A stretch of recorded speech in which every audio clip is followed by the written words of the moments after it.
네, 여러분 안녕하세요. 만나서 반갑습니다. 국어국문학과 한국어교육 석사과정 이욱진이라고 합니다. 그럼 제 발표를 시작하도록 하겠습니다. 이번 제 발표의 주제는 한국어 맞춤법 교육인데요. 이때 한국인도 자주 틀리는 맞춤법이라는 세부 주제를 더 달았습니다. 제 발표는 앞선 시간에 이제 김소정 선생님이랑 전다은 선생님께서 한국어 맞춤법 이론에 대해서 정말 디테일하고 핵심적인 내용들을 설명을 잘 해주셨고요. 그 발표를 이어서 이제 한국어 맞춤법 교육을 하는데, 당연히 우리는 한국어 교사니까 외국인 유학생들에게 한국어 맞춤법을 교육을 할 때 어떠한 방식으로 교육을 할 것인가, 이러한 것에 포커스를 맞추어서, 그리고 외국인 유학생들이 과연 어떤 주제를 던지면은 이 한국어 맞춤법 강의를 더 재미있게 들을 수가 있을까 라고 생각을 해서 한국인도 자주 틀리는 맞춤법이라고 정했습니다. 그래서 강의를 할 때는 이제 제시, 설명, 연습, 활동, 이렇게 네 가지의 키워드를 가지고 외국인 유학생들에게 강의를 하려고 합니다. 그래서 제 발표는 다시 한번 말씀드리자면, 이제 이러한 주제를 가지고 외국인 유학생들에게 발표를 할 때의 저만의 방법, 저의 강의 스타일이라고 보시면 될 것 같습니다. 요 화면을 보시면요, 이제 그냥 강의를 할 때 떠오르는 내용들을 정리를 했습니다. 강의실, 그리고 학습 목표, 그리고 예문, 연습 활동, 이론 교육, 그 다음에 확인하기. 이 연습 활동이랑 확인하기는 한 세트로 보시면 될 것 같고요. 그 다음에 강의실, 이제 학습 분위기를 조성을 하고 애들 왔나 안 왔나 확인하고, 그 다음에 강의 시작 전에 간단한 안부 인사. 저 같은 경우에는 제가 수업을 직접적으로 하는 건 아니지만, 그냥 이렇게 학교를 돌아다니다가 외국인 유학생들을 마주치면 이제 학생들이 먼저 인사하거나 제가 인사를 하거나, 아무튼 인사를 해주면 우리 한국 사람들도 그렇듯이 이제 되게 좋아하더라고요. 네. 그 다음에 학습 목표를 외국인 유학생들에게 제시를 해주고, 그 다음 이론 교육을 하면서 동시에 예문도 보여주고, 보통 어느 선생님들이나 이렇게 수업을 하시지 않을까, 이렇게 생각이 듭니다.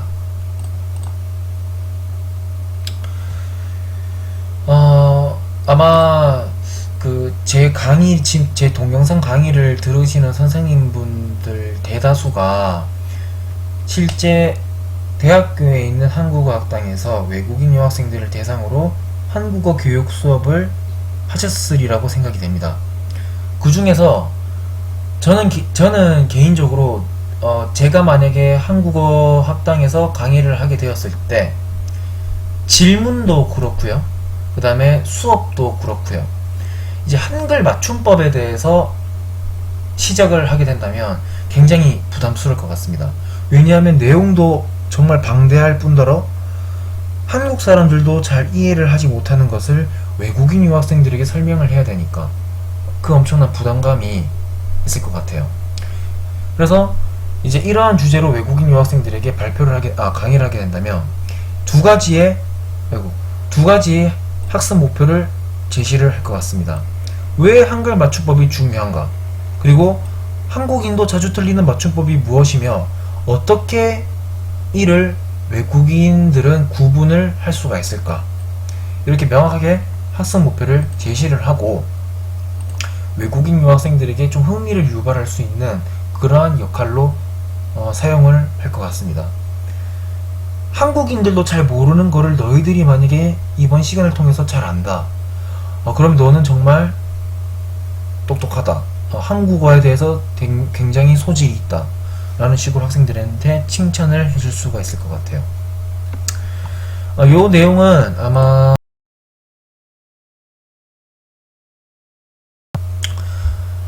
한글 맞춤법 규정 그런 조항들 내용들입니다. 제1항, 제2항, 제3항 한번 읽어볼게요. 한글 맞춤법은 표준어를 소리대로 적되 어법에 맞도록 함을 원칙으로 한다. 제2항 문장의 각 단어는 띄었음을 원칙으로 한다. 제3항 외래어는 외래어 표기법에 따라 적는다. 이제 이러한 조항들이 있단다 얘들아 라고 그냥 간략하게 소개만 하는 이 한글 맞춤법이 그냥 뭐 아무런 규칙도 없이 하는 게 아니란다. 뭐 그런 거를 이제 설명을 해주고 넘어가면 될 것 같습니다. 그래서 이제 앞서 살펴봤었던 그 학습 목표에 대하여 이제 이렇게 예문을 나타내는 거죠. 아까 한글 맞춤법이 중요하다라고 했는데 왜 중요한가? 이 예문을 통해서 밥을 많이 먹었어요. 밥을 많이 먹었어요. 밥을 많이 먹었어요. 뭐 이렇게 제시를 하고 이렇게 한글 맞춤법에 대해서 규칙이 없으면 사람들이 제각각으로 쓰기 때문에 그래서 사회적 약속이 필요하다. 한글 맞춤법은 이제 사람과 사람 사이의 의사소통을 원활히 하고 올바른 언어 생활을 할 수 있게 해주는 가장 기본적인 약속이기 때문에 이게 중요하다 라고 설명을 해줄 수가 있을 것 같습니다. 그 다음 두 번째로, 자 그러면 도대체 한국인들이 어떤 맞춤법을 그렇게 많이 틀리냐, 그리고 이거를 어떻게 구분을 할까? 두 가지 예시가 있다. 답은 당연히 빨간색이고요. 혹시 외국인 너희들 중에 이거 답 아는 사람들이 있니? 있으면 정말 너는 똑똑하구나, 소질이 있구나, 요런 식으로. 하지만 한국 사람들이 이런 거를 헷갈려 한단다. 한국 사람들도 한국어를 공부를 해야 돼, 요런 식으로 학생들에게 또 흥미를 또 유발을 시키는 거죠. 요거는 제가 이제 자료를 보면서 이제 흔히 한국 사람들이 자주 틀리는 맞춤법, 답은 빨간색이고요. 이제 이런 것들을 제시를 하면서 이런 것들이 되게 많다 얘들아, 한국 사람들이 이런 것들을 되게 모른단다, 그러니까 우리 같이 공부해보자, 이런 식으로. 근데 저도 솔직하게 말씀드리자면 요거 있지 않습니까? 저 요번에 그 자료를 준비하면서 처음 알았습니다. 전 희한하다인 줄 알았어요. 근데 희한하다더라고요. 네.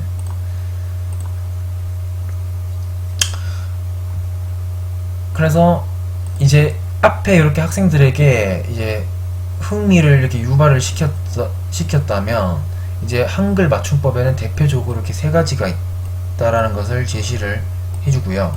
이제 요 내용은 그 전 시간에 김소정 선생님께서 발표하셨던 그 PPT 자료 내용을 참고를 했습니다. 워낙 설명과 함께 PPT 내용 구성이라든지 그런 게 너무 알차서 제가 개인적으로 연락을 드려가지고 좀 자료 좀 활용해도 되겠냐고 부탁을 드렸었거든요.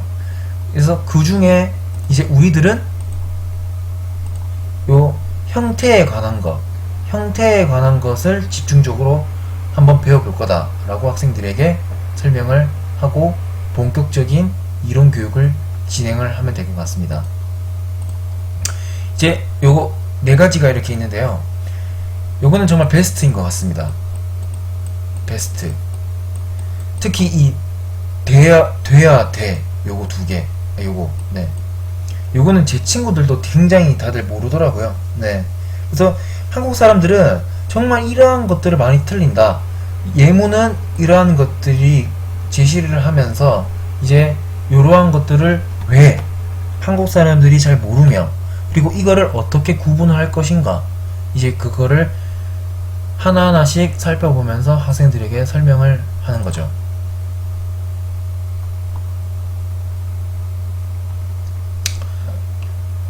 첫 번째, 돼야 돼.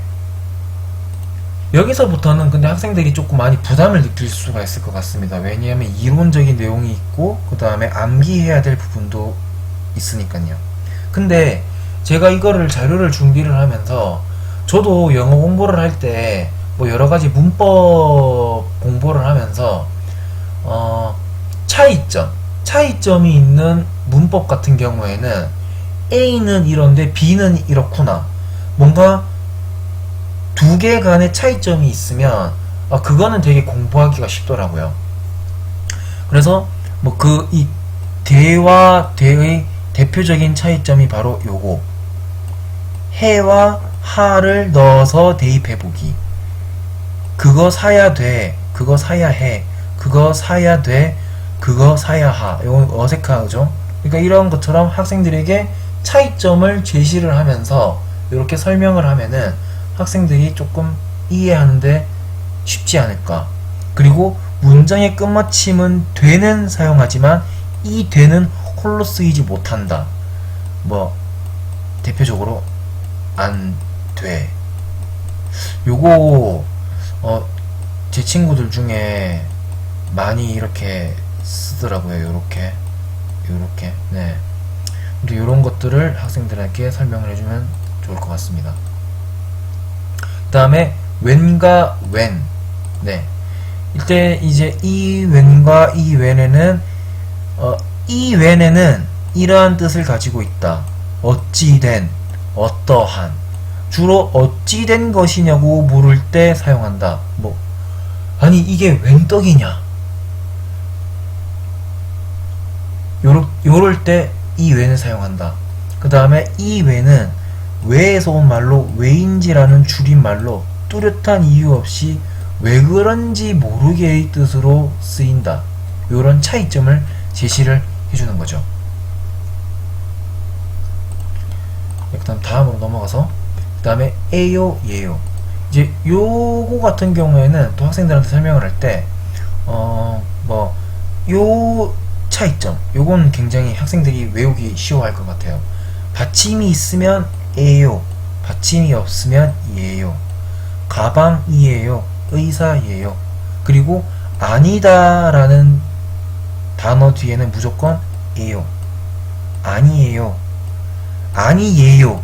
요런 말은 아예 없다라고 확실하게 강력하게 못 박아두듯이 학생들한테 얘기해주면 될 것 같습니다. 그 다음 두 가지를 모두 사용 가능한 표현, 뭐 장소를 표현했을 때 명사 마지막에 무엇무엇이가 붙는 경우, 어디에요, 어디에요, 장소죠. 멍청이에요, 멍청이에요, 명사죠. 명사 뒤에 마지막에 무엇무엇이 붙었죠. 또 쌍둥이에요, 쌍둥이에요, 무엇무엇이 붙었습니다. 그리고 사람 이름 뒤에는 예요, 단 끝나는 이름 받침이 있을 때는 뭐 이에요를 쓴단다 얘들아 라고 설명을 하면 될 것 같습니다. 뭐 고정대예요, 이육진이에요, 요렇게. 네, 그 다음 마지막으로 몇과 몇. 요것도 의외로 제 친구들 많이 틀리더라고요. 제가 이제 카톡으로 야 몇 일이 맞게 며칠이 맞게 라고 하니까 저보고 한글을 다시 배우라고 하더라고요. 그래서 몇 일이 맞다고 다들 되게 강력하게 주장을 많이 했었습니다. 하지만 이게 아니죠. 몇 일, 요거는 이제 한글 맞춤법 요러한 조항 때문에 어원이 분명하지 아니한 것은 원형을 밝혀 적지 아니한다. 그러니까 몇일이라고 발음을 하죠. 그러니까 이거를 며칠 동안 있을 거야 라는 식으로 해서 요게 맞는 표현이란다 얘들아 라고 이렇게 사례를 설명해 주면서 학생들한테 얘기를 해주면은 뭐 되게 재밌어 하면서 집중을 잘 할 것 같습니다. 그래서 대표적으로 한국 사람들이 많이 헷갈려하는 네 가지에 대해서 이렇게 같이 한번 살펴봤는데요. 이제 이론적으로 내용들을 살펴봤으니까 간략하게 교재나 PPT 자료나 유인물을 통해서 제가 이거 뭐 평가라고 표현을 했습니다면은 이제 그 오늘 배운 그 강의 내용에 대해서 한번 되짚어 보는 거죠. 이해를 했는지, 학생들이 과연 활용을 할 수가 있는지, 그리고 오늘 배운 내용이 잘 정리가 되었는지 이렇게 세 가지를 한번 체크를 해보는 겁니다. 네. 그리고 요거는 네 요런 식으로 학생들한테 이렇게 문제를 내는 거죠. 네. 그 많던 과자가 금세 없어졌네. 둘 중 뭐가 맞을까요? 여기 화면 보이시죠? 이 숫자 5. 요게 지금 동영상 강의라서 요거 지금 안 보이는데 요게 이렇게 숫자가 하나씩 줄어듭니다. 이렇게.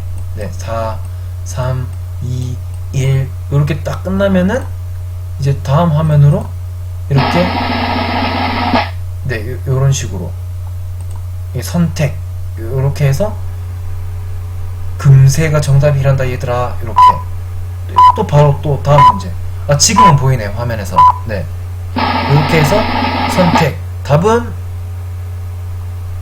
웬이란다 얘들아 네 요런 식으로 되짚어 보는 거죠.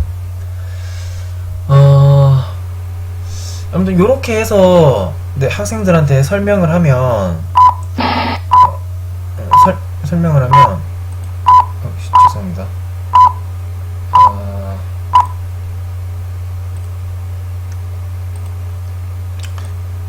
설명을 하면은 뭐 퀴즈니까 네, 학생들도 재밌어 하고 네. 그 다음에 오늘 배운 내용을 잘 정리를 할 수도 있을 것 같고 그래서 저는 이번 주제를 통해서 과연 초급반, 중급반, 고급반 각각의 반마다 한국어 맞춤법 교육을 했을 때 그 내용 구성도 달라야 되겠죠. 그 다음에 그 깊이 또한 달라야 될 것 같고요. 저는 지금 이 한글 맞춤법에 대해서 약간 이제 초급에서 중급 단계인 친구들 그 친구들 수준으로 잡았던 것 같아요. 이 정도 설명하면은 학생들이 그래도 흥미있게 어렵지 않게 조금 알 수 있지 않을까 라는 식으로 생각을 했었던 것 같습니다.